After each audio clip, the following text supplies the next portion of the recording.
Amalan apa yang harus dilakukan agar dekat dengan jodoh?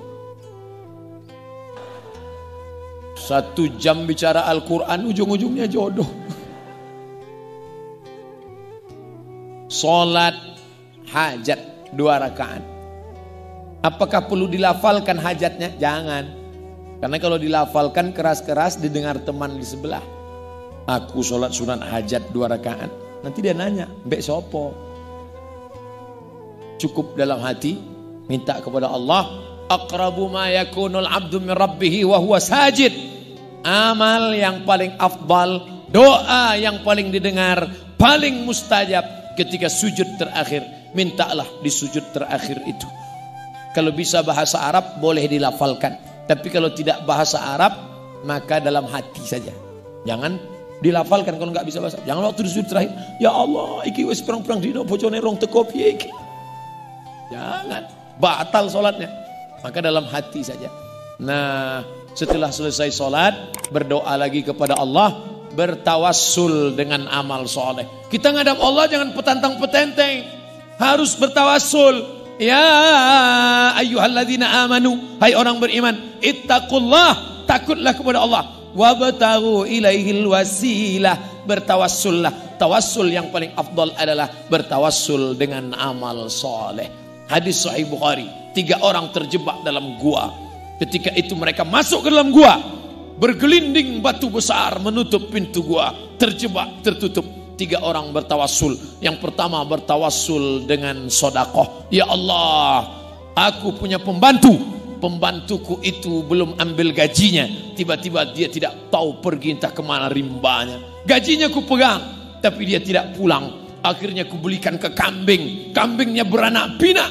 Setelah itu kambingnya banyak. Tak lama dia pulang. Aku panggil pembantuku itu, hai pembantu, sini. Kenes dulu pembantu. Ini kambing-kambing ini punya kamu semua.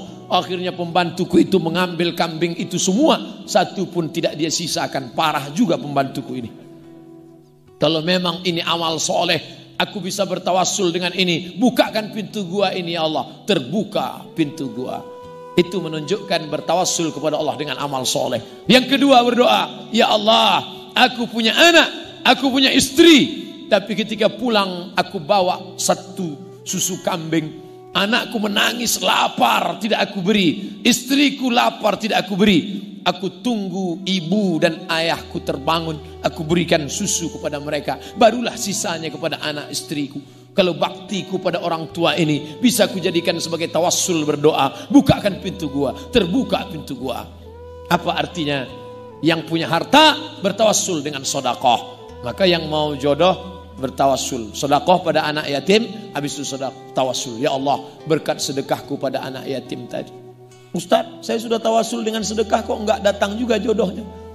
Berapa tadi? 5.000. Ya lama 5.000.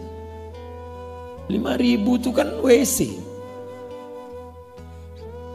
Yang ketiga, apa tawassulnya? Ya Allah, kalau yang pertama tadi bertawassul dengan sedekah karena dia kaya. Yang kedua bertawassul dengan berbakti pada orang tua. Sedangkan aku tidak kaya dan tidak ada orang tuaku. Tapi aku pernah hampir berzina. Tidak jadi kulakukan karena takut padamu. Maka bukakan pintu gua ini. Bertawassul dengan takut kepada Allah. Maka engkau saudaraku yang tadi minta tanya jodoh, bertawassullah kepada Allah. Kau pilih antara 3. Dengan sedekah, ternyata kau tak punya harta. Berbakti pada orang tua, ternyata pun kau jarang berbakti. Dengan takut, ternyata kau tidak takut. Jangan bersedih hati. Yang keempat, bertawassul dengan bacaan Al-Quran.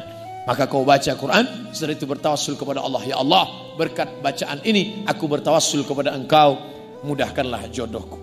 Belum datang juga Pak Ustaz. Baca apa kemarin? Kulhu. Satu lagi, amalan apa yang mesti dilakukan agar sakit saya disembuhkan? Apakah ada doa khusus? Bismillahirrahmanirrahim dengan nama Allah yang maha menyembuhkan. Bismillahirrahmanirrahim dengan nama Allah yang maha mencukupkan. Bismillahirrahmanirrahim dengan nama Allah yang maha menunaikan janji. Bismillahilladzi la yadurru ma'asmihi syai'un fil ardi wala fis sama. Dengan nama Allah kusebut namanya. Kalau sudah kusebut namanya, tak ada yang dapat menimbulkan mudarat baik di bumi maupun di langit. Baca itu, minta kepada Allah. Saya mau makan daging kambing dalam acara, datang jamaah nanya, Ustaz Somad, ya, saya takut makan daging kambing. Kenapa? Nanti kumat darah tinggi. Coba baca doa ini. Bismillahirrahmanirrahim. La yadurru ma'asmihi syai'un fil ardi wala fis sama. Dengan nama Allah yang kusebut namanya. Kalau sudah kusebut namanya, tidak ada yang dapat menimbulkan mudarat di bumi maupun di langit. Kambing itu di bumi apa di langit? Di bumi, maka tidak ada yang dapat menimbulkan mudarat. Akhirnya dia makan. Nanti kalau naik gimana Pak Ustaz? Saya nggak tanggung jawab. Yakin kepada Allah, berdoa kepada Allah, makan silakan makan, kulu makanlah, wasrobu minumlah. Yang membuat penyakit itu wala tusrifu, jangan berlebih-lebihan. Kalau sakit gimana Pak Ustaz? Pergi ke rumah sakit Karima Utama.